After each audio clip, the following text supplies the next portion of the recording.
turf drains better than grass. When you have a realtor that's showing a home, they go through the home, they love it, everything's amazing, and they come to the backyard, they're like, I love everything but this backyard. Well, just like you put cookies in the oven to make the inside smell good, we'll brush the turf and put an enzyme-based cleaner on it so that the backyard feels and smells fresh as well, and we'll do that until the property's sold. Of course, the turf in between the decking, the diamond shape or the modern contemporary square. See that on a lot of driveways now. Poured concrete with the turf in between. Another thing that's really popular is paddle, but they actually use turf for their field. And it's like racquetball and pickleball combined. Basketball courts. These are the things that more and more properties are putting in their backyard.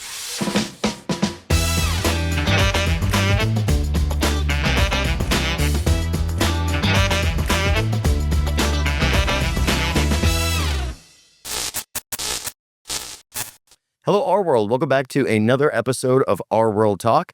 We are here this morning with Matt Coleman with Blue Ocean Turf and Recreation. We've done a lot of talk in recent podcasts about interior design, housing trends, all that sort of stuff that's going on the inside of the house. Today, we're going to get into the design trends and things that are going on the outside with our hardscapes and our lawnscapes. Matt, welcome. Thanks for being here with us. Thanks for having me. Why don't you tell us a little bit about yourself? I hear at one point in your career, you were a realtor. You were with Continental Properties back in the day, which I'm sure a lot of our viewers know Jeff Levine and Judy Ramella with Continental Properties back then as well. You're now servicing homeowners from another side of the house. Why don't you tell us about it? Yeah, I am. So I thought that's part of the deal is that everybody needs to be a realtor at one point in their life. So I decided to do that back in the early 2000s. I've always been in the business of the deliverable, so the finished product, if you will. Okay. So I kind of, the real estate was part of that. But I've done a lot of things since then, but always been in the experiential marketing side, the deliverable of a service to my clients.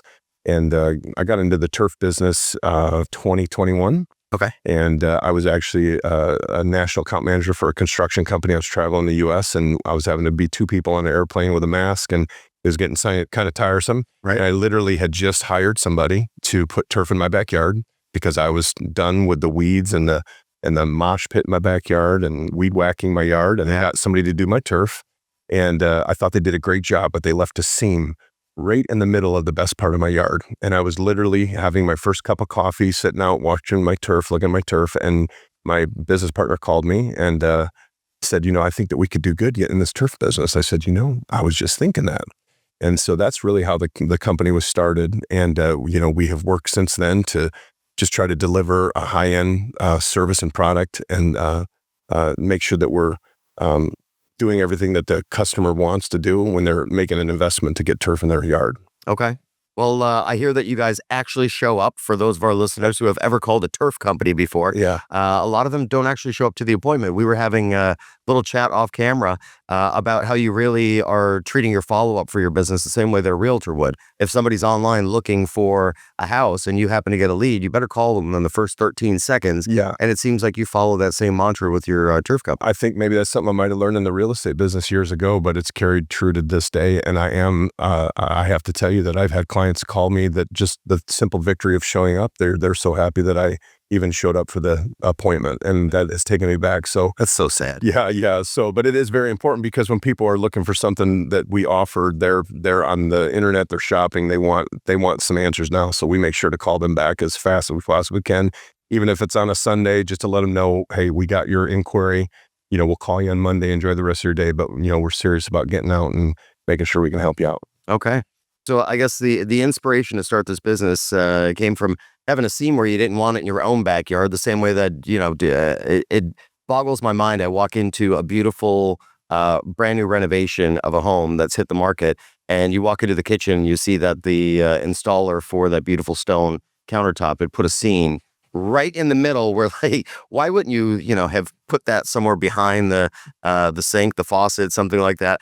It boggles my mind how people do that work, but I guess, it depended on the contractor that showed up that day and did your turf. But any other inspiration that really got you moving from that construction side business to turf itself and sort of the outdoor landscaping aspect of it? I think I always like to deliver the wow for everybody. In the middle of being a real estate agent and owning Blue Ocean Turf, I was also in the high-end estate management business for years on Palm Beach Island. So you know about the wow factor. Trained about the detail, and that detail is very important. And so I carry that over with this business. And so it's really important. I mean, because we're the finish of most projects, and it is the wow factor. So I have a passion with that. I love to stand at the end of a project with a client, and sometimes people get teary-eyed because, I mean, we took and transformed, sometimes we use the term transform tragic to magic, and sometimes that happens. And so I take a lot of pride in that, and so does everybody that works with Blue Ocean Turf. Okay. So let's get into envisioning what turf is doing for our spaces. So for realtors working with clients who may need some help envisioning the potential of outdoor spaces, what are the key benefits of installing something like synthetic turf, and how does that compare to a traditional grass backyard outside of not getting bugs? But Absolutely. Yeah. And believe it or not, that actually is a big factor. We have a lot of people that refer us that are pest control companies that are just tired of maintaining the grass and dealing with all the insects and rodents and stuff. Right. Turf is not a natural environment for things like frogs or insects or things that those things go after. So, I have turf in my backyard, of course. We don't have as many insects with the turf. So that's a huge advantage. Maintenance, it's much, much lower than grass. It's something that, there is maintenance. There's maintenance that needs to be addressed to keep this turf going. But if it's handled right, you can get every bit of the life of, most of these turf is 15, 16 year warranty on the turf. And if you maintain it right, it's going to last a long time. So there's a lot of benefits. Drainage is another big one. This is a point of contention with some municipalities, but actually turf, if installed properly, drains better than grass or other drain field. And it all depends on how it's installed and the base that you're doing underneath the turf. And that's extremely important that when you're choosing a company, that they understand what's going on underneath the turf. Okay. Are there different prices involved with different substrates that you're using in order to make sure that is draining properly? Or is it just a matter of one company maybe not knowing how to do it right versus another? Both, yes. There are different substrates that can be used. We can use P-rock or drain rock when you don't have much area. If the backyard is sloping, you want always the yard to slope from the house away, but sometimes the backyard is elevated from the property. Okay. So sometimes you have to put different types of subsurfaces to allow for better drainage, like drainage rock or P-rock, or we use a recycled crushed concrete as the base we use. So there are varieties of bases that we use. Also, the amount of base that you use. We actually started a maintenance company, and since starting the maintenance company, it's been an eye-opener to see the mass difference in how companies choose to install in some of the corners that I'm seeing cut. And that probably leads to a bottom line to the consumer thinking they got a really good deal until about 3 to 6 months later, and they're starting to have some issues because they didn't do enough base, or they didn't do some of the proper edging, or just the right anchoring systems to keep the turf down. Okay. So when you're talking about, you just said, obviously have that pitch that's going away from the house.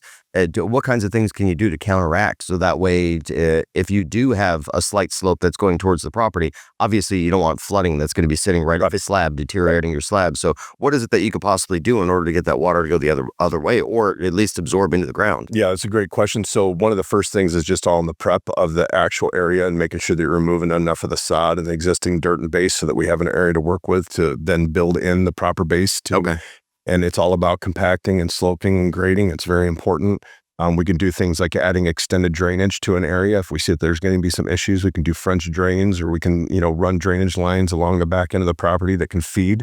One of the things that we also like to do is if you have gutters on a home, we like to run a downspout and actually bury that gutter and run a drain all the way to the perimeter of wherever the slope would be. So the longer the drain usually is and the longer the runs, the better the drainage. So these are all very important elements that you have to consider when you're going to go look at installing turf. Gotcha. What goes on underneath is the most important. Guys, you need to be having those questions with your turf company and make sure that they know what they're doing, and you're not going to end up having water backed up to your house. That's for sure.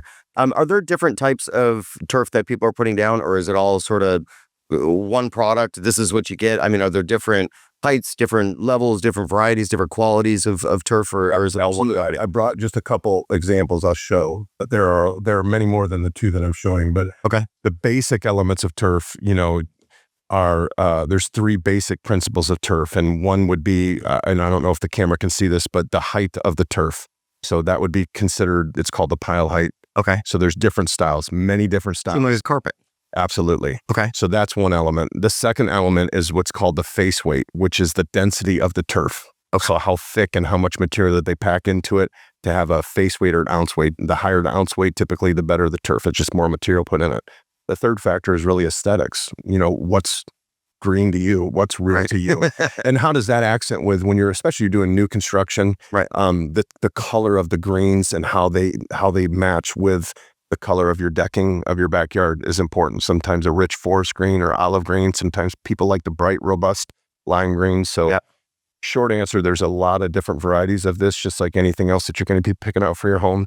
But the three main elements are that height and the ounce weight, and then, what the color is. Okay. So now, I've heard a lot of people talk about when we're talking about turf, they say that it gets really hot on the feet. Have there been any advancements to sort of use different materials that are going to be a little bit cooler to the touch in a hot South Florida summer day? Yeah, and that's a great question, and that's the elephant in the room a lot of people try to avoid, but it's synthetic. And at the end of the day, in the hot summer months here in Florida, this stuff can get hot. However, there are advancements. Turf is evolving rapid pace with the backing that they use and the type of fibers they use. They can use a nylon fiber, the way that the blades are cut. So it's really important that you understand what the usage of the yard is going to be before you propose a specific type of turf. There's going to be a bunch of kids and pets running back there. There's going to be more just landscape and lush. There's also infill that is used that we brush into the top of the turf that actually have pellets that absorb water. Okay. And so when it's water activated, and so when the water is activated, it will cool the turf. And some of these infills can say they lower the temperature by 20 to 30, or even higher degrees when that infill is added. Mm-hmm. Another element is just like anything else. If you have a hot pool deck in the summer here in South Florida and it gets hot, what do? You pose a little water, right? So I will recommend on a new construction that we're doing that we would actually have a dedicated irrigation line that would just run as a rinse cycle for the turf. And that does two things. It's going to cool that turf off for people. And it's also, if you have pets or kids, it's going to act as a little bit of a rinse on whatever got on this. So that's something that I like to recommend to people. It's just a recommendation. Same thing with the infill and also the turf selection, Okay. Mm-hmm. That's it. That one that you've got there directly in front of you, the taller one, that looks to me like Bermuda grass. And then it's got a little bit more like the St. Augustine, or that actually looks like northern grass to me. Yeah. So like these two types of turf, for instance, this is a very plush. This looks a lot like that zoysia grass. It's very, very, very plush that we put this on. I just got done doing this on an oceanfront property. It looks amazing. Okay. This is a turf that we'll actually do for a higher traffic kids, pets, because it's easier to maintain if you got to pick something up or if you're running around. I actually even will use this as the fringe of the putting greens that we will install. Okay. So we'll do the putting green surface. We'll make a nice fringe out of this, and then we'll do like a higher pile height for your rough, if you will, if you're going to have a backyard with a putting green in it. Very cool. Yeah. Okay. This is actually really cool because you could see some of the brown fibers that are in the bottom. Yeah. So it almost looks like the grass has been cut, and it's your clippings that are still sitting there. So it's the thatching to kind of give it that realness, and this is in there as well, but this is just a much higher ounce weight. Right. But you can see the thatching in it as well. Very cool. So you had touched on something that's another big question that people have, and just recently I've started seeing maintenance companies that are now pitching, if you've got turf at home, you've got people that now are using maintenance people to come over and actually clean it. Yes. Like vacuum it and pressure wash it or whatever it is that's happening. I'm going to let you explain that stuff because I know that you also have a company that takes care of the maintenance aspect of it. That's right. But what kind of maintenance is required for somebody who's got their entire property turfed? I mean, obviously you've got a lot of people are going to have pets. Correct. So your pets are out there doing their business because they don't know the difference. They think that they've got, grass to roam on in the backyard. But what is it that you need to do in order to make sure that you don't have a smelly backyard when your turf gets hot and the dog's gone and done his business a couple times? Yeah, so that is definitely something that I really believe maintenance companies for turf is really the lawn care of the future. So many people are getting turf now. Yeah. Primary reason a lot of my clients are getting turf is because they just want it to look good. They don't want to have people in their backyard. They don't want to maintain it. The reality is that everything needs maintenance, especially in an outdoor environment, especially when you have kids and pets wanting to go to the bathroom, kids playing in it, sports fields, things of that nature. Yeah. So maintenance is needed, but it's just really subjective to the usage of the yard and who's using it and the frequency you need maintenance, but definitely need maintenance. All of this product that's on the market, no matter what supplier that we're using, carry anywhere from a 15 to 16 year on average warranty on the product if you keep it up.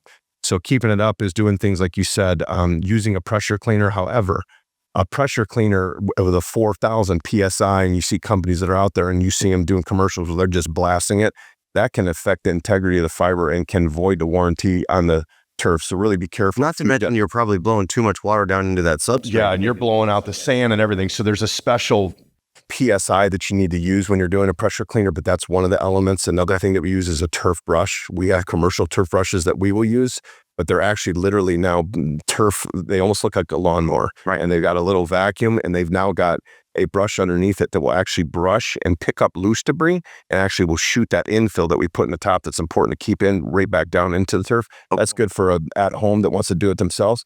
But it's good to probably have a maintenance company come at least every 6 months or annually. Okay. And come and just freshen it up. And we have a cleaner that we use. It's a topical cleaner. It's an enzyme-based cleaner that will take and neutralize the odors from pets. It kills mold, mildew, fungus. And these are things that can develop over grain just with, shade and rain and the traffic in general. So maintenance is something that needs to be considered and should be discussed on the front end of the project. I mean, you're doing maintenance on your real grass all year long. So of course, it's got to be the maintenance. It's much less than you're not coming out every week, but we'll come out every 6 months or quarterly, maybe if you got a couple pets. Sure. Or even if I've got my golfers that they want that putting green to continue to roll at a 12 like their club, we'll come out every month and we'll roll the green and keep the speed going at the speed that they like so they can use it for the reason that they're trying to get better at putting. You've said putting green 3 times now, and I think that you're trying to sell me to get a putting green, which I'm thinking about in the back of my mind. I'm like, that would be really cool to have at home. So when we're talking about cost, obviously you go to, talk to your customers about the cost versus cost of having turf versus what you would pay for, you've got your lawn maintenance company that you've got coming out, weekly throughout the summertime, maybe bi-weekly or every 3 weeks in the winter when we're in a slower season. But you've always got, chinch bugs and different kinds of fungus and things that could have to your lawn. You see big dead spots of people's lawns all the time, that they're now coming out and they've got to spend a couple of bucks with having somebody remove that, put some new sod down. Do you have some sort of a cost ratio for long-term having turf for years versus what it's going to cost you to maintain a real lawn for all that time as well? Yeah, I mean, generally speaking, turf can run when it's installed correctly, when you include the removal and the base that we would bring in and the turf selection. It could run anywhere from $7 a square foot for just a regular backyard and square, and up that you'll be looking at. Okay. And then putting greens, it can get as simple How as elaborate you want it to be? Absolutely. We've done things where it's just a flat putting green, 2 holes for somebody to come out and have a couple beers and maybe win a couple, cheap bets, having some fun. Yeah. We got PGA level guys that want to practice and they want that to begin. So that can range from anywhere from $15 and up a square foot, depending on how many holes, what the undulation, the speed is going to be, fringe. Are we doing a bunker? Right. Bunker real? Is a bunker fake? So there's a lot of things that goes into that. The putting greens are like a snowflake. No two are the same, but we can do a lot of really neat things in people's backyard that they never thought they could because we can create shapes, and it's a very organic process when we're doing a putting green for people. I just went to Pop Stroke for the first time for my birthday, and that was that's a pretty crazy work that they did there with the turf and the fake bunkers and all that kind of stuff. That was wild. Yeah. Okay, so we're talking about golf now. Florida, obviously, golf capital of the world. Are you seeing an increase in people putting putting greens directly into their yards? And what sort of boost do you see in property value? I mean, you came from the real estate space as well. Do you think that adds value to a property to have a? Well, I tell you, it adds a little bit of that wow to a property. We do a lot of properties of the Airbnb people, and saying we do that, they want to have a little bit of every element. It shows great for people when they're doing those type of rentals, and I want to, they're listing it on Photographs. Well, absolutely. You got a beautiful putting green. We've made little cornhole playing fields where we'll have a different type of turf set that 27 feet apart, so you don't have to worry about measuring. You can always place your boards there. Okay. We've done a lot of really neat things that we can accent with turf. And obviously, I think if you're selling a home in a golf community and you have a family that's a golfing family and they're looking at this beautiful home and they go out backyard and they got a killer putting green right there they can practice, I see values. That'll help you out. That's a value add. Yeah, for sure. Yeah. For sure. Let's talk about some other trends that you're seeing in landscaping or any type of outdoor installation. We've talked about putting greens, but what else are people doing outdoors with turf? Well, that's actually a really good question, because one of the things that, maybe someone would think is that since I'm representing the product of turf, that's just all I think about. But there's a lot of other things that happen. Another product that we use a lot, and it's become very popular, is we do a lot of the artificial ivy, and we also do artificial hedges. We do things that would be on a covered lanai, maybe the television in the back screen. You want to kind of dressing up that white stark wall. Yeah. We'll do a really nice ivy wall for that. Or when we're doing something that's a new construction and you have your pool equipment, we can build a faux hedge with a gate that has access to it, but looks like a real hedge. You don't have to maintain it, and it hides all that pool equipment. Oh, nice. That's a really good idea too. Yeah. But also with all of the artificial stuff, you have to have a balance. You still have to have landscaping. You still need to do things like lighting. You still need to have Lighting is huge. Lighting is huge. Maybe throw a little fire in there somewhere, a little bit of fire element and sound. When you're thinking of redoing your yard and turf is going to be the finished product, I try to find out from the consumer what they're really looking for, because if you're going to do those things, when we're ripping everything up is the time to get all that wiring done. And my guys can lay it down, or we can work with another vendor to do that. But when you're doing all your low voltage lighting to the trees, you're going to get some real cool speaker systems. Any type of wiring, we do that within underneath the base, and then we compact it. It's buried. It's good to go. But Awesome. you need to have landscaping. You need to have palm trees. You need to have something. It can't just be all artificial turf, and because it would look not organic. Yeah, I've been to some homes where they look absolutely gorgeous during the daytime.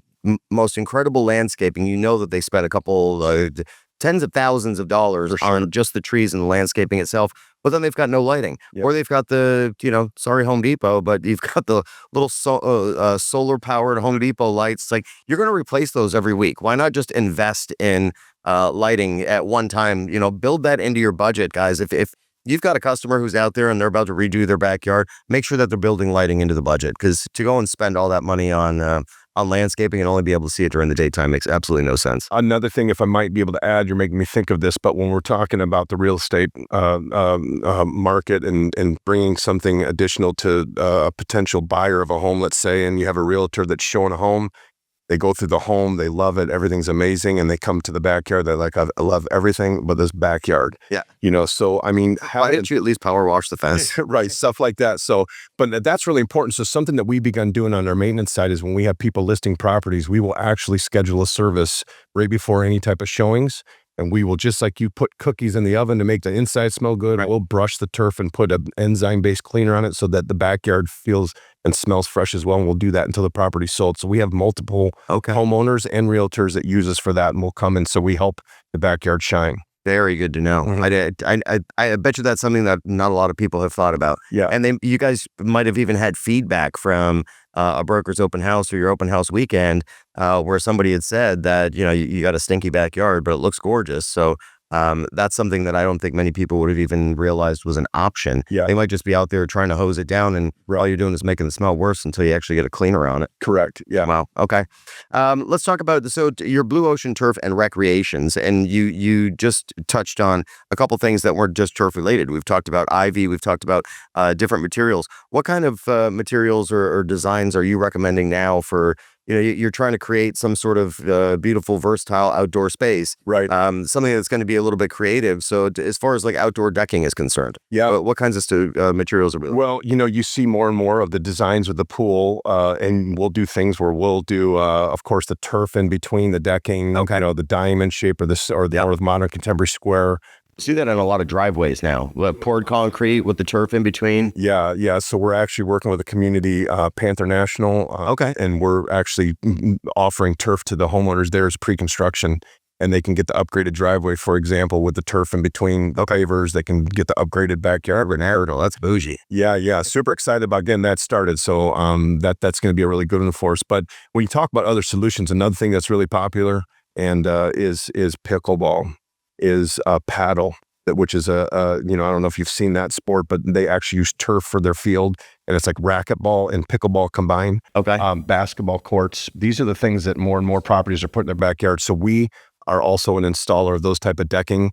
We rep a product called VersaCourt, which is a tile system, and you can make it color coordinated. You could put your family logo or whatever the case is. Pickleball is super popular. We've done a lot of projects like that with solutions to the space. But then a lot of stuff where we'll do accents. Sometimes in the pool decking, we'll do a a lanai section where we'll cut a 6 by 8 foot section for 2 chairs that turf is at, and the rest is decking. So it just kind of adds an accent to what you're already doing with all the other hardscapes. Something to rub your bare feet in, as opposed to a hard surface. Love it. Well, I mean, since the pandemic happened, I mean, everybody's putting a lot more money into their yards than they maybe would have in the past. For sure. And now it seems like the backyard is really what sells the home. So we've given these guys tons and tons of great ideas. Pass those on to your homeowners and get them ready for their next sale, because we need to. Obviously, there's a lot of competition right now in the market with listings. So if you want some ways to make your property stand out, you just heard a bunch of them. Green walls we talked about. Yeah. I actually have a canal neighbor down the way from me. They put up a beautiful gazebo in the backyard and mounted a TV onto this like feature wall, and that entire thing is covered with ivy, and it looks incredible. Right. And they did that, I want to say, maybe 6-7 years ago, and the sun's beating on that thing, and I haven't seen the color change at all. It still looks as good as the day that they bought it. That's good. And there's different qualities, just the same as turf as there is the ivies, and picking ones that have a good UV rating. That's important when you're thinking. It depends on the sun exposure, if it's covered or if you have it. But most of the stuff we put up in the last 4 or 5 years, it's the same thing. We've done some really great projects, and the ivy has held its test of time. Okay. But what excites you the most about the future of creative landscaping and outdoor living spaces?